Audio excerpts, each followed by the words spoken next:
বাবারে বাবারে, বুবলা কত আদর করে গো মিঠু।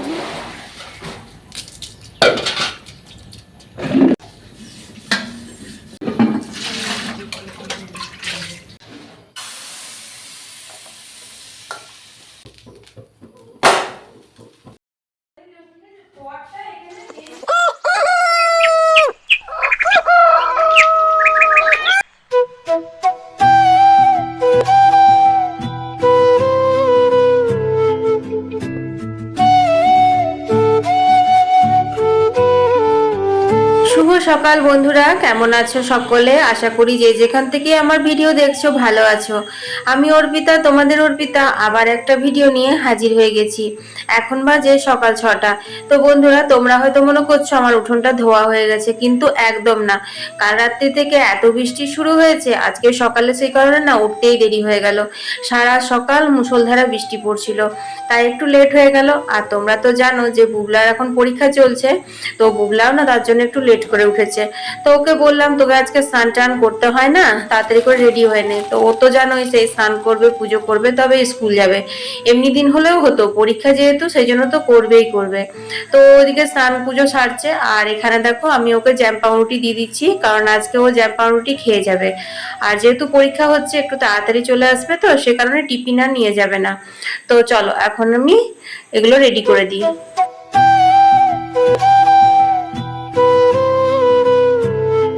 দেখো আবার বৃষ্টি আরম্ভ হয়েছে, আর বুবলার বাবা না বুবলাকে খুব বকছে, বলছে একটু আগে রেডি হতে পারতিস, তাহলে বৃষ্টিটা হতো না। কিন্তু কি করবে বলো, ওর বেরোবার সময়টাতেই না বৃষ্টিটা শুরু হয়ে গেল। 7টার সময় রিপোর্টিং টাইম, আর ছোট ছেলে তো কতই বার ভোরে উঠবে। আর বললাম না ভোরবেলাতে আরো অনেক বৃষ্টি পড়ছিল, উঠেও কিছু লাভ হতো না। ও বৃষ্টিতে বৃষ্টিতে স্নান করা, উঠোনের কাজগুলো তো করতেই পারতো না, তাই না? তো দেখো ওরা বেরোলো, আর বেরোনোর পরে আবার কি ঝমঝমিয়ে বৃষ্টি নামালো।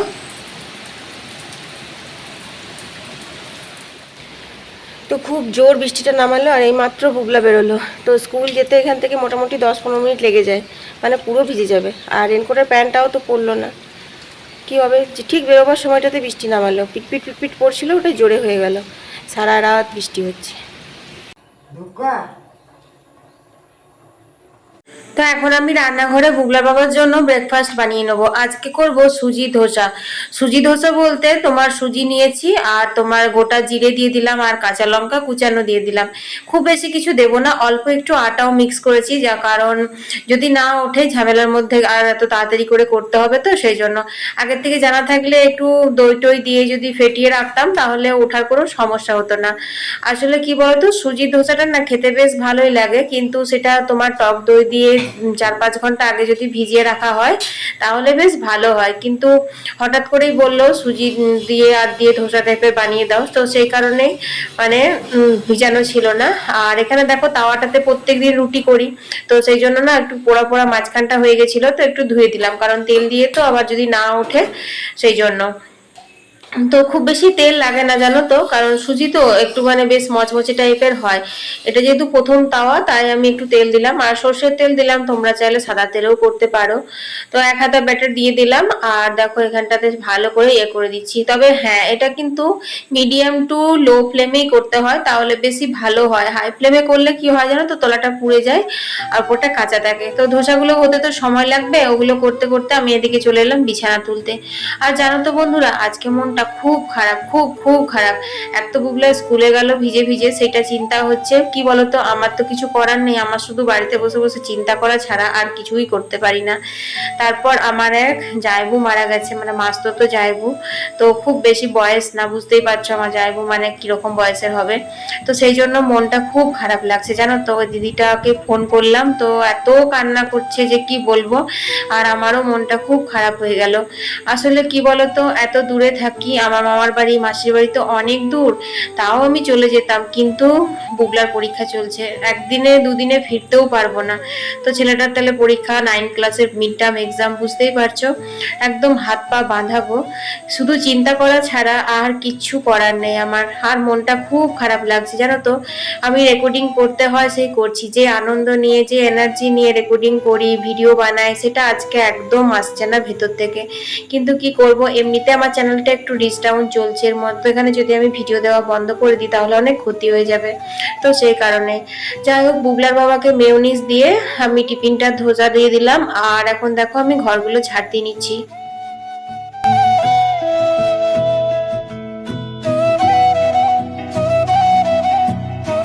আসলে কি বলতো বন্ধুরা, মেয়েদের জীবনটা বড়ই অদ্ভুত গো। ছোটবেলা থেকে যে মানুষগুলোকে আপন বলে জানবো, আপন বলে চিনবো, বিয়ের পর সেগুলোই হয়ে যায় দূরের।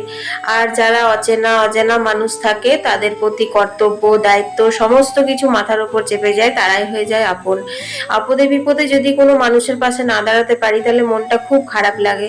কিন্তু সময় পরিস্থিতি এমনই করে দেয় আমাদেরকে যে আমাদের হাজার ইচ্ছা থাকলেও না উপায় থাকে না। তো আমার মাসতুতো দিদি জামাইবু বলো, মাসির বাড়ি, মামার বাড়ি, আমরা তো বছরে একবার করেই যেতাম। আর গিয়ে না অনেকদিন থাকতাম আমরা, যেহেতু আমরা বছরে একবার যেতাম সেই জন্য যখনই যেতাম আমরা 15 দিন 20 দিন করে থাকতাম। তো বুঝতেই পারছো 15-20 দিন থাকা মানে কতটা আনন্দ হই হাল্লার মধ্যে কাটতো। তো সেই দিনগুলো যখন কারোর কোনো আপদ বিপদ শুনি তখন খুব মনে পড়ে। আর যে দিদিটার এরকম হয়েছে ওই দিদিটা এত শান্ত শিষ্ট যে কি বলবো। আমার খুব খারাপ লাগছে জানো তো, আমি এডিট করতে করতেও মনে হচ্ছে কি চিৎকার করে করে কেঁদে ফেলি এরকম লাগছে। কি করছিস? খেলছিস? খেল। তো আজকে তো শুক্রবার, আজকে নিরামিষ হবে, তো তার জন্য দেখো এখানে কাঁকরোল আর আলু সরু সরু করে কেটেছি, এটা ভাজা করব। কাঁকরোল যেহেতু কম ছিল তাই আলু দিলাম, না হলে আলু দিতাম না। আর এখানে আলু বেগুন কাটা হয়েছে, সয়াবিন দিয়ে রাতের তরকারি করে রাখবো। আর এটা আমি ভিজিয়ে রেখেছি, তোমাদের সাথে শেয়ারই করা হয়নি। এটা ধোকাটা, যেটা মিক্স ধোকা, সেটা খানিকক্ষণ আগে আমি ভিজিয়ে রেখেছিলাম, 8 ঘন্টা আগে। তো দেখো খুব সহজ পদ্ধতিতে আজকে ধোকাটা করব। তো তেল দিয়ে দিলাম ফ্রাইং প্যানে, আর তারপর আমি এই যে ব্যাটারটা এর মধ্যে দিয়ে দিলাম। যারা ধোকা সেট করতে যাদের অসুবিধা হয়, যারা পারো না, তারা এইভাবে ট্রাই করো, এইভাবে খেতে খুব ভালো লাগে। তাছাড়া যারা অয়েল ফ্রি খেতে চাও, বেশি তেল খেতে চাও না, তাদের জন্য কিন্তু অনেক ভালো হয় এরকম ভাবে করলে পরে। তো দেখো আমি এখন চারিদিকটা একদম সমান করে দিলাম। আর ফ্রাইং প্যান ছাড়াও তোমরা কড়াইয়ে বা ফ্ল্যাট কোনো থালাতেও কিন্তু এরকম ভাবে করতে পারো। এবার ঢাকা দিয়ে সিম করে দিয়েছি, ওটা বেশিক্ষণ লাগবে না, মাত্র 3 থেকে 4 মিনিটেই কিন্তু ওটা বেকড হয়ে যায়। তো ওটা হতে হতে আমি এখানে দেখো বাসন ধুয়ে গেছে বউ, তো বাসনের ঝুড়িতে এক গাদা জল ছিল, সেগুলো সব ঝরিয়ে বাসনগুলো ঢুকিয়ে নিলাম। আর দেখো বন্ধুরা কত সুন্দর বেকড হয়ে গেছে। তো এরপর আমি এটা আস্তে আস্তে উল্টে দেব। তো যদি আর একটু তেল দিয়ে এই সোজা পিঠটাও যদি ভেজে নাও তাহলে আর আলাদা করে ভাজতেই হবে না। কিন্তু যেহেতু আমাদের বাড়িতে একটু তেল মশলা খাওয়ার বেশি চল আছে, তোমরা তো জানোই, তো সে কারণে আমি এটা আবার ভাজবো। আর যারা তেল অয়েল ফ্রি খেতে চাও, যারা তেলটা কম খেতে চাও, তাদেরকে এই যে উল্টে দিলাম এরকম ভাবেই কিন্তু তোমরা ধোকাটা রান্না করতে পারো। এতে কিন্তু স্বাদেও খারাপ হবে না আর খেতেও ভাল লাগবে। ভাববো না যে ঝোলের মধ্যে দেওয়ার পর গলে যাবে বা কিছু, সেরকম কিছু হবে না কিন্তু। কারণ এর আগের দিন আমি একবার তোমাদের সাথে শেয়ার করেছিলাম মুসুর ডালের ধোকা এরকম ভাবেই। তো দেখো এখন আমি রান্না বসিয়ে দেবো, কারণ ধোকাটা হয়ে গেছে, আমি নামিয়ে ঠান্ডা হতে দিয়েছি, কাটবো ঠান্ডা হওয়ার পর। ভাতটা বসিয়ে দিলাম আর এখন আমি কাঁকরোল আলু ভাজাটা চাপিয়ে দেবো।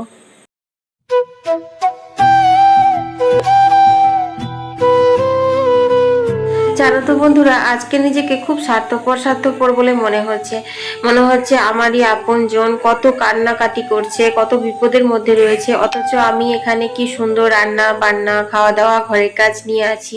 কিন্তু ওই যে বললাম আমার কিছুই করার নেই। আজকে মনটা খুব খারাপ লাগছে, একটুও মনে হচ্ছে না যে কিছু করি, মনে হচ্ছে চুপচাপ বসে থাকি বা কোথাও দৌড়ে চলে যাই, এরকমটা লাগছে। তারপর কি জানো তো বন্ধুরা, এই 2 বছর আমাদের অনেক নিজের মানুষ আমাদেরকে ছেড়ে চলে গেছে। তো যখন কারোর খবর খারাপ খবর শুনি না, তখন সেগুলো সব মনে পড়ে যায়। গত বছর পুজোর আগে তোমরা তো আমার ব্লগে দেখেছিলে আমার সেই জেঠু মারা গেছিল, তারপর আবার সরস্বতী পুজোর সময় আমার আরেক জেঠু মারা গেল, তারপর আবার এই জয়বুটা মারা গেল। একের পর এক না এত বিপদ আসছে যে কি বলবো। যদিও আরো অনেকজনের অনেকই অঘটন ঘটছে, সেগুলো তো ছেড়েই দাও, সেগুলোতেও মাইন্ডটা খুব ডিস্টার্ব হয়ে যায়। যদি পাড়া প্রতিবেশী বলো বা আশেপাশে কোনোখানে যদি বিপদের কোনো খবর পায়, তাহলেও কিন্তু মনটা খুব খারাপ হয়ে যায় দেখবে। কিন্তু ওই যে বললাম, আমাদের জীবন থেমে থাকে না। আমাদের সারাদিন সকাল থেকে রাত পর্যন্ত যে রুটিনটা আমাদের প্রত্যেক দিন চলে, সেটা আমাদের যাই হয়ে যাক কেন আমাদেরকে ঠিক বয়ে নিয়ে চলে যেতে হয়। তো বন্ধুরা, এখন আমি ফিল্টারটা পরিষ্কার করে নেবো। পিউরিটটা আমাদের ব্যাটারি খারাপ হয়ে গেছে, মানে এক জায়গা ফেটে গেছিল, সেখান থেকে না ফিল্টার হওয়া জলটাই পড়ে পড়ে যেত। সেই জন্য পিউরিটটা তুলে দিয়েছি আর এই ফিল্টারটাই রেখেছি। তো ফিল্টারটা বেশ কিছুদিন ধরেই ভাবছিলাম পরিষ্কার করব, কিন্তু হয়ে উঠছিল না। আর তারপর তোমরা তো দেখলে, মানে তোমাদের সঙ্গে আমি শেয়ার করছিলাম, তিন তিন চার দিন বৃষ্টি হয়নি, খুব রোদ দিয়েছিল। তো তোমাদের আমি বলেওছিলাম যে এরকম রোদে ভাদ্র মাসের কত রোদ দেওয়া আছে, পুজোর কাজ আছে, সেগুলো সব সেরে নেবো। তো আজকে যেহেতু শুক্রবার ছিল, আজকে ভেবে রেখেছিলাম ওপরের বিছানা টিছানা কাপড় জামা সব রোদে ছাদে বের করে দেবো, নিয়ে ওপরের ঘরটা ঝাড়াঝুড়ি করে একবারে পরিষ্কার করে নেবো। তো ব্যাস, সকালবেলা মানে সকাল কি 3টে সাড়ে 3টের সময় ঘুম ভাঙছে, দেখছি বিশাল বৃষ্টি হচ্ছে। তো ছাদ তো পুরো ভিজে গেল, আর দেখতে পাচ্ছ কুয়োটা না আবার ভরে গেছে। আর এই যে আমার কুয়োতলা গুলো ভিজে ভিজে দেখতে পাচ্ছ না, এইগুলো যেন কুয়োটা মানে জলগুলো বেরিয়ে যাচ্ছে। মাটির লেভেলে যখনই কুয়োটা ভরে যায় তখনই কিন্তু জলগুলো এরকম ভাবে বেরিয়ে যায় চারিদিক থেকে, আর সেই কারণে সিমেন্টটা ফেটেও গেছে। তো তোমাদের সাথে গল্প করতে করতে দেখো আমার একটা বিশাল বড় কাজ হয়ে গেল।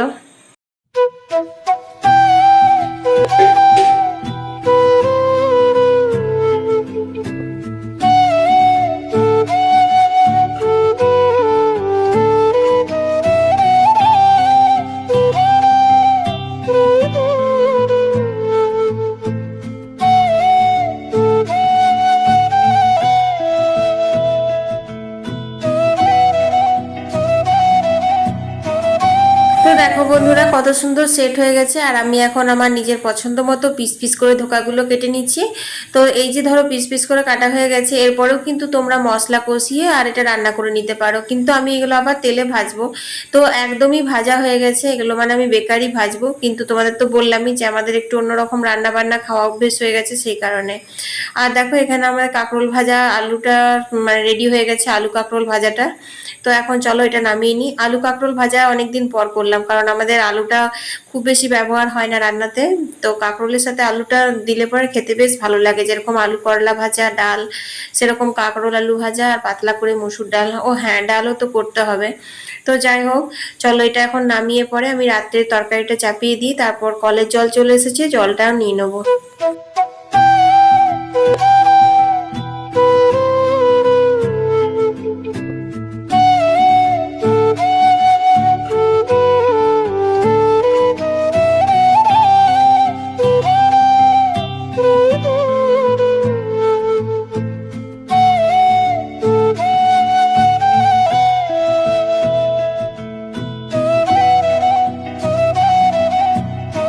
তো চলো বন্ধুরা, তোমাদের সুন্দর সুন্দর কমেন্টের উত্তরগুলো দিয়ে দিই। রিঙ্কু দে শিলিগুড়ি থেকে লিখেছে, অর্পিতা তোমার ব্লগ ভিডিও খুব ভালো লাগে, আর তোমার রান্না বান্নাগুলো খুব ভালো লাগে, তারপর তুমি কত কাজ করো। Thank you so much Rinku দিদি ভাই এত কমেন্ট করার জন্য। আর তোমরা এরকম যদি সুন্দর কমেন্ট করো তাহলে আমার কাজের জন্য এনার্জি আরো অনেক বেড়ে যায়। আর তোমার বিষ্ণুপুর থেকে লিখেছে সুদেশনা, সুদেশনা লিখেছে, দিদি ভাই তুমি আমার সাথে ফোনে যোগাযোগ করছো না, তোমার কাছে নম্বর চাইছি, ফোন নাম্বার দিচ্ছ না। আসলে কি বলতো সুদেশনা, আমি এরকম ভাবে ইউটিউবে ফোন নাম্বার কাউকে দিতে পারি না। আর হ্যাঁ, তুমি আমার এফবিতে তোমাদের অর্পিতার পেজটা আছে যেটা আমার, সেখানে তুমি আমার সাথে যোগাযোগ করছো, কিন্তু আমি ফোন নাম্বার এই জন্যই দিই না যে আমি তোমাদেরকে সময় দিতে পারবো না গো। তোমাদের যদি আমি ফোন নাম্বারটা দিয়ে দিলাম আর তখন যদি তোমরা আমাকে ফোন করো, আমি তোমাদের সাথে ফোনে কথাই বলতে পারবো না। কারণ তোমরা তো শুধু আমার ভিডিও দেখো, এইটুকুই আমাকে দেখো। আমার যে আত্মীয় স্বজনরা আছে তারা সবাই জানে আমি এখন কারোর সাথেই সেরকম ভাবে ফোনে যোগাযোগ রাখতেই পারি না, কারণ এত এত সংসারের কাজ সামলে যেটুকু আমরা ফ্রি টাইম পাই, আমরা হাউস ওয়াইফরা প্রত্যেকের মানে ক্ষেত্রেই বলছি, শুধু আমার না। তো সেই ফ্রি টাইমটুকু আমি তোমাদের কমেন্টের উত্তর দিই, কমেন্টের রিপ্লাই দিই, আমার নিজের ভিডিও মানে চেক করি, তারপর তোমার ভিডিও এডিট করি, এই করে না আমার কেটে যায়, মানে আমার হাতে আরো সময় কম পড়ে।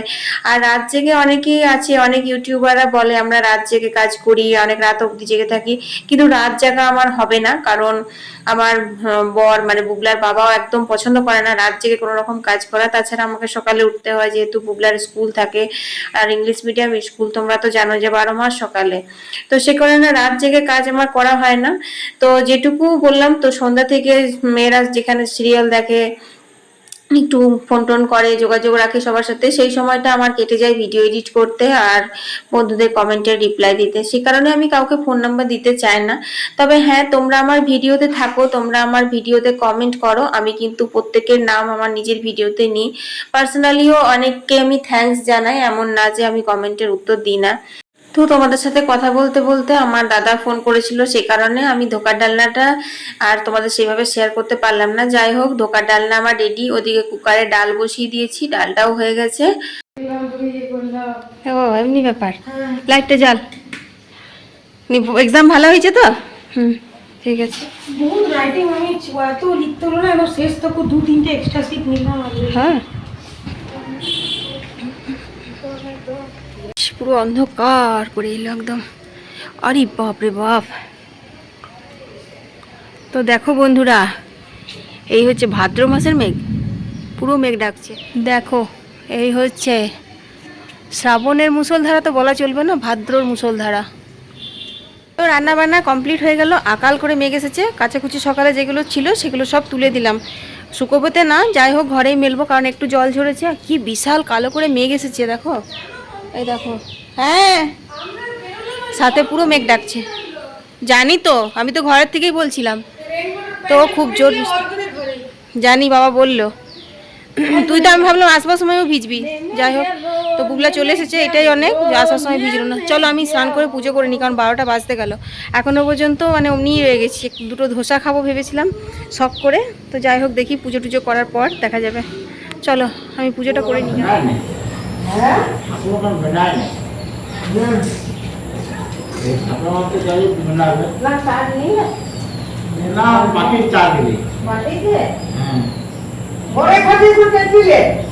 ঠান্ডা হোক দেখি, পরে বলবে দিয়ে দেবো, ঘরে রেখে দেবো।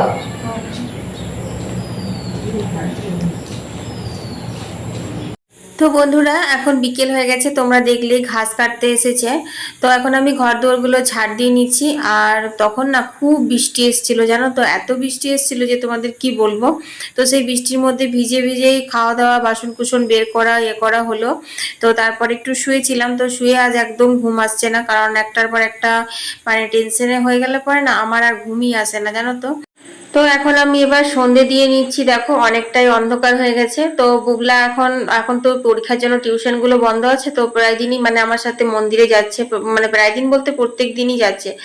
তো ওকেই বললাম একটু ক্যামেরাটা ধরে দেখ, কারণ আবার স্ট্যান্ডে করে ক্যামেরা সেট করো, করো, আর পারছি না।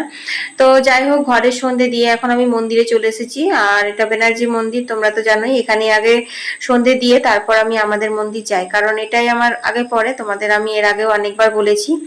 তো ওখানে সন্ধে দিয়ে এখন আমি আমাদের মাঝের মন্দিরে চলে এসেছি। তো বন্ধুরা, ওই ব্যানার্জি মন্দিরে অনেক দিদি ভাইরা বসে থাকে, ওরা আমাকে জানো তো অনেক কমেন্ট করে, ওরা আমার ভিডিও দেখে, লাইক করে, কিন্তু সবাই তো সবকিছু পারে না, ওরা কমেন্ট বক্সে কমেন্ট করতে পারে না। কিন্তু ওরা আমাকে মুখে এত মানে ভালোবাসা দেয় আর এতটা উৎসাহ দেয় যে কি বলবো। তো ওদের মধ্যেই আমি কয়েকজনকার নাম তোমাদের সঙ্গে আজকে শেয়ার করছি। যেমন ধরো সচি দি, রীতা দি, মঙ্গলা দি, মুনমুন দি, এরা সবাই আমাকে খুব ভালো ভালো কমেন্ট করে। তো এখন আমি সন্ধে দিয়ে চলে এলাম, আর বুগলার জন্য আজকে বুগলা বাবা মোমো নিয়ে এসেছে। তার কারণ হচ্ছে বৃহস্পতি শুক্র পরপর দুদিন আমাদের বাড়িতে নিরামিষ হয়। তো সেই জন্য শুক্রবার দিনটা মানে বৃহস্পতিবারে স্পেশালি বুগলার জন্য আমরা নিরামিষটা খাচ্ছি। আর শুক্রবার তো আমি সন্তোষী মা করি বলে আমাদের বাড়িতে নিরামিষ হয়। তো সে কারণে শুক্রবার দিন বুগলা বাবা একটু বুগলার জন্য কিছু সন্ধ্যার দিকে নিয়ে আসে। যদিও বুগলার কোনো প্রয়োজন পড়ে না, কিন্তু ওর বাবা আসলে নিজে খেতে ভালোবাসে, সেই জন্য ওর মনে হয় যে বুগলা এতদিন ধরে খাচ্ছে নিরামিষ। তো বুগলার জন্য মোমো এনেছে, আর আমাদের জন্য নিয়ে এসেছে হচ্ছে চপ, নিরামিষ চপ। তো মাকে চপ দিয়ে দিই, বললাম মুড়ি খাবে, তো বলছে না মুড়ি খাবো না আজকে। আর বুগলা বাবা এই যে কুচুর মুচুর খায়, তোমরা তো জানোই। তো শাও নিয়ে এসেছে, আর একটু শাও মিশিয়ে দিলাম, যদিও এটার সঙ্গে সব মিশানো থাকে, কিন্তু ওই যে বললাম ওরা একটু খাওয়াতে বেশি নেশা। তো যাই হোক, চলো। তো সন্ধেবেলাকে এটাই আমাদের টিফিন, আর রাতের তরকারিতে করে রেখেছি সয়াবিন বেগুন দিয়ে, তোমরা দেখলে দিনেই রুটি করব কয়েকটা, ব্যাস এই তো।